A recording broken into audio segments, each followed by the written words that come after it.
Hello friends, welcome to online classes. मेरा नाम है रजत अग्रहरी। आज हम लोग ये स्टैटिक जीके में जो आज की क्लास है वो लेकर के आए हैं बायोस्फीयर रिजर्व्स के बारे में। यानी कि हम इनको कहेंगे जैव मंडल रिजर्व। ठीक है, आगे इस पे मैं डिस्कस करूं सबसे पहले मैं बता दूं हमारे देश में इस समय 18 बायोस्फीयर रिजर्व्स हैं। 18 बायोस्फीयर रिजर्व्स हैं जिन पे 9 को विश्व स्तर पर मान्यता प्राप्त है। जो 9 हैं उनको विश्व स्तर पर मान्यता प्राप्त है ना। तो हम इन 18 बायोस्फीयर रिजर्व्स को देखेंगे। अक्सर इन बायोस्फीयर रिजर्व्स का नाम आ जाता है और पूछ लिया जाता है कि यह किस स्टेट में स्थित है। ठीक है, तो हम आज इन क्वेश्चंस को करने की कोशिश करेंगे।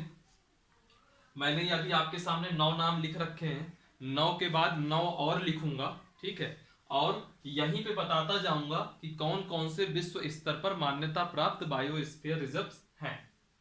सबसे पहले हम बात करेंगे नीलगिरी की। नीलगिरी क्या है? जो नीलगिरी बायोस्फीयर रिजर्व्स है वो काफी बड़े पैमाने पे है और सबसे पहले इसी को बायोस्फीयर रिजर्व घोषित किया गया था। नीलगिरी के साथ क्या है कि वो इतना बड़ा है, इतना बड़ा, इतने बड़े क्षेत्रफल में है कि वह 3 राज्यों से इसका, ये जो बायोस्फीयर रिजर्व है 3 राज्यों से इसकी सीमा साझा होती है। तो मैं तीनों राज्यों के नाम लिखता हूं। तमिलनाडु, केरल और कर्नाटक। तमिलनाडु, केरल और कर्नाटक, यह 3 राज्य हैं जिनके साथ इस नीलगिरी की सीमा साझा होती है। ठीक है, लेकिन अभी जब कभी एग्जाम में आ जाए और 3 में से ऐसा नहीं होगा कि एक ऑप्शन तमिलनाडु दे दे और एक ऑप्शन केरल दे दे और बाकी 2 ऑप्शन में यूपी और छत्तीसगढ़ कर दे, ऐसा नहीं होगा। इनमें से या तो कोई एक ऑप्शन देगा या तो हो सकता है 3 ऑप्शन यही तीनों दे दें और चौथा लिख दे उपरोक्त सभी, ऐसा करके भी ऑप्शन दे सकता है। तो आपको याद रखना है तमिलनाडु, केरल और कर्नाटक। वीडियो को आप शुरू से लेकर के अंत तक देखिए। ठीक है, बहुत ही इंपॉर्टेंट है ये 18 बायोस्फीयर रिजर्व्स। कई बार क्या होता है, इसी में से जो नेशनल पार्क होते हैं, राष्ट्रीय उद्यान होते हैं, या जो वाइल्ड लाइफ सेंचुरी होती है यानी कि जिसको हम अभयारण्य कहते हैं, वह सब भी इन्हीं के नामों से मैच करते हैं। अब जैसे अभी मैं मानस बायोस्फीयर रिजर्व की बात करूंगा तो यही आगे चल के आप मानस राष्ट्रीय उद्यान भी देखेंगे, नेशनल पार्क भी देखेंगे, है ना। तो जहां मानस बायोस्फीयर रिजर्व है वहीं वह नेशनल पार्क भी होगा। मैं अगली जो क्लास आएगी वह नेशनल पार्क के ऊपर आएगी। नेशनल पार्क में ही डिस्कस करूंगा कि किस नेशनल पार्क में किस प्रकार के जीव वगैरह वहां ज्यादा विशेषता पाई जाती है ना। तो नेक्स्ट क्लास में वो सब देखेंगे। अभी फिलहाल की क्लास में हम सिर्फ बात कर रहे हैं किनकी? बायोस्फीयर रिजर्व की। ये थंबनेल में आपके लिखा भी होगा, थंबनेल में लिखा था, इसकी वजह से ही मैंने यहाँ पे नहीं लिखा। बायोस्फीयर रिजर्व जिसको हम कहेंगे जैव मंडल संरक्षित क्षेत्र। और अभी मैंने बताया टोटल हमारे इंडिया में है कितने? 18। ठीक है, और इन 18 में जो 9 हैं वो वैश्विक स्तर पर मान्यता प्राप्त है। ठीक, चलिए आगे आते हैं। आगे आता है आपका नंदा देवी। एमपीपीएससी तक में ये बहुत ही बार नंदा देवी हो गया, बहुत बार पूछा गया है। और ऐसे ये पर्वत के रूप में भी पूछा जाता है। जैसे ये एक पर्वत है हमारे एमपी के एग्जाम में बहुत फेवरेट रहता है एमपी का, कंचनजंगा, उसका बहुत पूछा जाता है। हमारे यहाँ दर्रे बहुत पूछे जाते हैं, जो पासेज होते हैं, जैसे जोजिला दर्रा, रोहतांग दर्रा, है ना, ये सब बहुत पूछे जाते हैं। इन सब की भी एक एक क्लास में डेली ऐसे ही स्टैटिक जीके के रूप में बनाता रहूंगा। आप लोग स्टैटिक जीके जो मेरी प्लेलिस्ट होगी उसमें जरूर जाइएगा, सारे वीडियोज आपको मिलेंगे। बात करते हैं नेक्स्ट नंदा देवी। तो नंदा देवी कहाँ स्थित है? तो नंदा देवी स्थित है, नंदा देवी बायोस्फीयर रिजर्व कहाँ है? उत्तराखंड में। नंदा देवी उत्तराखंड, अभी आप मेरे साथ बोलते जाएंगे याद हो जाएगा। ठीक, फिर आता है नोकरेक। नोकरेक बायोस्फीयर रिजर्व कहाँ स्थित है? तो यह स्थित है मेघालय में। नोकरेक कहाँ है? मेघालय में। ठीक है, और मैंने आपको यह भी बताया था कि जो 9 है वह वैश्विक रूप से मान्यता प्राप्त हैं। तो जो जो मान्यता प्राप्त है उनके आगे मैं स्टार लगा देता हूं ताकि आपको यह याद रहे कि कौन कौन से वैश्विक मान्यता प्राप्त है, और उसी के आगे आप स्टार या कुछ भी साइन लगा लीजिएगा। जैसे एक ये नीलगिरी है, यह वैश्विक मान्यता प्राप्त है। यह नंदा देवी है, यह भी वैश्विक मान्यता प्राप्त है। यह जो नोकरेक है यह भी वैश्विक मान्यता प्राप्त है। फिर आता है मानस। मानस बायोस्फीयर रिजर्व है आपका असम में और यह वैश्विक मान्यता प्राप्त अभी नहीं है। ठीक, फिर आता है आपका सुंदरवन। और सुंदरवन आपको अक्सर ही आपने सुना होगा, बंगाल टाइगर, पश्चिम बंगाल में है ये सुंदरवन। सुंदरवन बायोस्फीयर रिजर्व कहाँ है? पश्चिम बंगाल में, और यह भी वैश्विक स्तर पर मान्यता प्राप्त है इसको भी। फिर आता है आपका मन्नार की खाड़ी, और मन्नार की खाड़ी कहाँ पाई जाएगी? ये वाला बायोस्फीयर पाया जाएगा तमिलनाडु में, ठीक। और इसको भी वैश्विक रूप से मान्यता प्राप्त है, ठीक है, इसको भी वैश्विक रूप से मान्यता प्राप्त है। फिर आता है आपका ग्रेट निकोबार, इसको भी वैश्विक मान्यता प्राप्त है, और नाम से ही समझ में आ रहा है निकोबार है, तो ये किस प्रदेश में होगा या किस केंद्र शासित प्रदेश में होगा? अंडमान निकोबार द्वीप समूह में।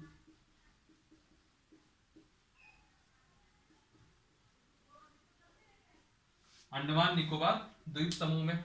फिर इसके बाद आता है सिमलीपाल, ठीक है, इसके बाद क्या आता है? सिमलीपाल, और सिमलीपाल आपका कहाँ आएगा? उड़ीसा में। और जो सिमलीपाल उड़ीसा में है, यह भी आपका वैश्विक स्तर पर मान्यता प्राप्त है ना। फिर आता है आपका दिहांग और देबांग। दिहांग देबांग नाम से ही थोड़ा आपको लग रहा होगा, दिहांग वगैरह आपने नदी वगैरह में भी कहीं ना कहीं नाम सुना होगा, ऐसी मैं उम्मीद करता हूं। बाकी मैं जगह का नाम तो बता ही रहा हूं। ये आता है आपका अरुणाचल प्रदेश,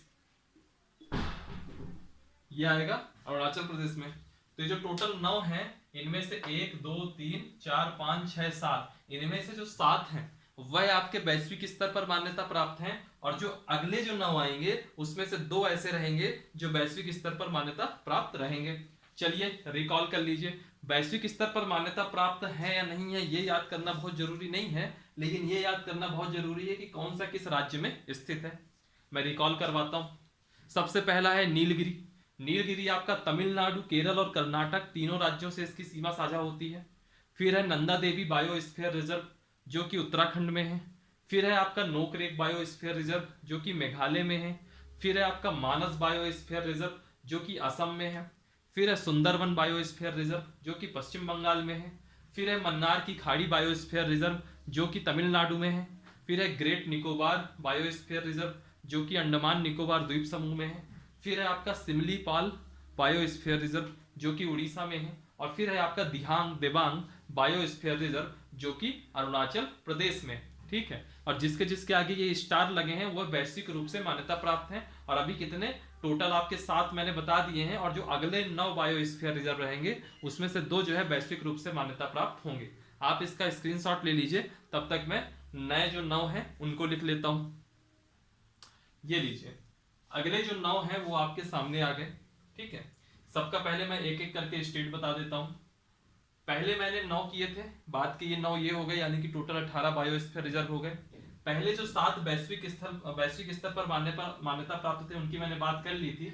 जो 2 बचे थे उनमें से एक ये पचमढ़ी है और एक आपका अचानक मार अमरकंटक है, ठीक है। अभी इतना करिए, फिर आगे मैं एक डिस्कस और करूंगा अभी इसमें। सबसे पहले हम बात करते हैं डिब्रू सेखावा की। यकीन मानिए बायोस्फीयर रिजर्व में इससे बाहर कुछ नहीं आएगा, और कहीं ना कहीं आप इन नामों से रिलेटेड एक क्वेश्चन जरूर हर पेपर में पाएंगे, ठीक है, जो कि आपको स्टेट बताने का होता है। तो इसलिए आपको यह जो वीडियो है 18 जो आपके बायोस्फीयर रिजर्व में, बहुत इंपॉर्टेंट है। डिब्रू सेखावा, डिब्रू सेखावा कहाँ है? तो यह आपका अरुणाचल प्रदेश में है। डिब्रू सेखावा कहाँ है? अरुणाचल प्रदेश में है। फिर आता है पचमढ़ी, बहुत ही फेमस है, हमारे मध्य प्रदेश का यह हिल स्टेशन भी है, यह मध्य प्रदेश में है। यह वैश्विक स्तर से मान्यता प्राप्त है। फिर है कंचनजंगा, मैंने भी थोड़ी देर पहले बात की थी, बहुत ही अक्सर क्वेश्चन में पूछ लेता है, लड़के बहुत कंफ्यूज हो जाते हैं कि कंचनजंगा कहाँ होगा। तो कंचनजंगा कहाँ है? आपका सिक्किम में है। फिर है अगस्ता मलाय। अगस्ता मलाय आपके 2 राज्यों के साथ सीमा साझा करता है, जनरली लोग केरल कहते हैं, बट इसका कुछ हिस्सा तमिलनाडु के साथ भी लगता है, तमिलनाडु प्लस केरल कहेंगे। बाकी या तो केरल दिया रहेगा ऑप्शन में, या तो तमिलनाडु दिया रहेगा, और ज्यादातर टाइम में केरल ही दिया रहेगा।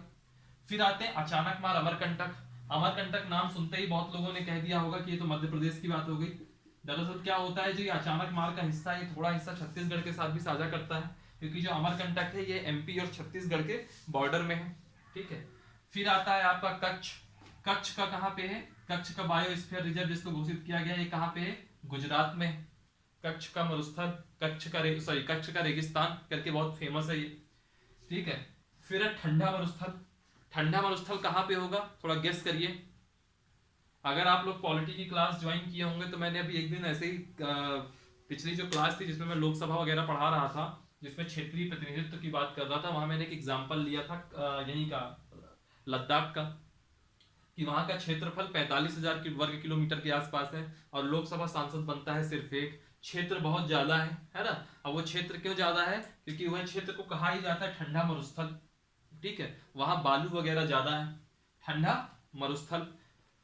मरुस्थल है यानी कि उपजाऊ थोड़ा कम रहेगा, लेकिन जो वहां की रहने की दशाएं हैं, वातावरणीय दशाएं हैं, यह कच्छ के मरुस्थल से थोड़ी अच्छी रहेंगी, ठीक है।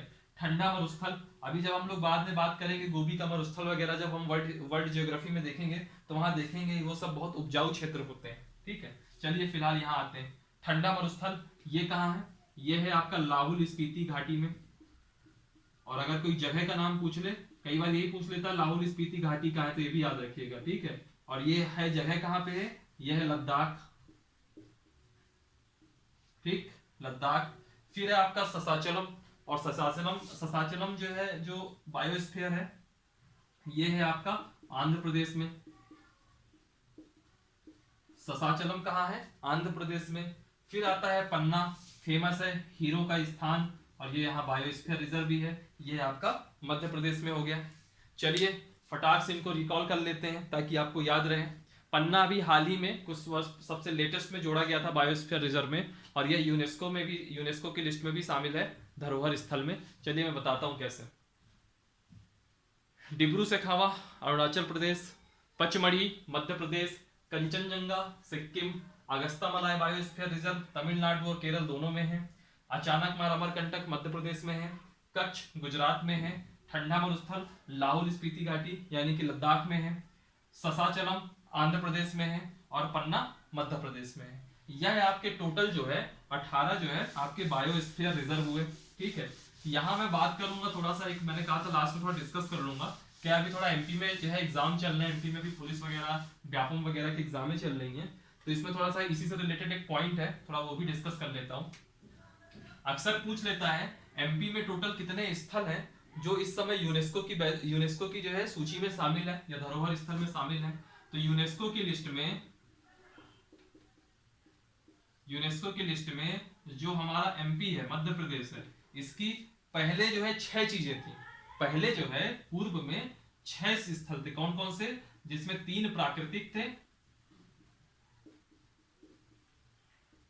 3 प्राकृतिक थे, और 3 जो है आपके वो थे कौन से, ऐतिहासिक हिस्टोरिकल। ये पहले था। अब क्या स्थिति है, अब ये हो गए हैं 8, अब ये हो गए हैं 8। क्यों 8 हो गए हैं, क्योंकि ऐतिहासिक हो गए हैं अब 5। तो इनके नाम पता होना चाहिए, यहाँ पे कौन कौन सा है प्राकृतिक में और कौन कौन सा है ऐतिहासिक में। तो प्राकृतिक में है पचमढ़ी, पचमढ़ी के बाद अचानकमार अमरकंटक, जिसके भी हम बात कर रहे थे थोड़ी देर पहले, और तीसरा है आपका पन्ना। यह 3 जो है आपके प्राकृतिक हुए। प्राकृतिक ऐसे धरोहर है जो कि एमपी में आते हैं, जो यूनेस्को की लिस्ट में शामिल है। और ऐतिहासिक में जो पहले 3 थे वह थे खजुराहो, खजुराहो के बाद था आपका सांची, सांची के बाद था आपका भीमबेटका, भीमबेटका के बाद था ओरछा, और ओरछा के बाद था ग्वालियर का किला। तो 1 2 3 4 5 और ये जो है 3, ये टोटल 8। तो आज की डेट में टोटल 8 स्थल है एमपी में जो कि यूनेस्को की अमूर्त सूची में, यूनेस्को की धरोहर स्थल में शामिल है। चलिए आज के वीडियो में सिर्फ इतना ही रहेगा स्टैटिक जीके में। नेक्स्ट क्लास में हम यही हो सकेगा तो नेशनल पार्क वगैरह करेंगे, जो भी टॉपिक होगा वो आपको नोटिफाई कर दिया जाएगा। चलिए इस वीडियो को लाइक करिए, कमेंट करिए, शेयर करिए, सब्सक्राइब करिए चैनल को। डिस्क्रिप्शन बॉक्स में टेलीग्राम ग्रुप होगा, उसको जरूर से जरूर ज्वाइन कीजिए। उसमें आपकी पीडीएफ फाइल वगैरह, क्वालिटी कंटेंट, क्विजेस वगैरह सब रहते हैं जो कि आपके लिए बहुत जरूरी है, और जल्दी ही उसमें रीजनिंग के प्रैक्टिस सेट भी आने लगेंगे, ठीक है। चलिए फिर आज की क्लास को एंड करते हैं। हंसते रहिए और पढ़ते रहिए। Thank you.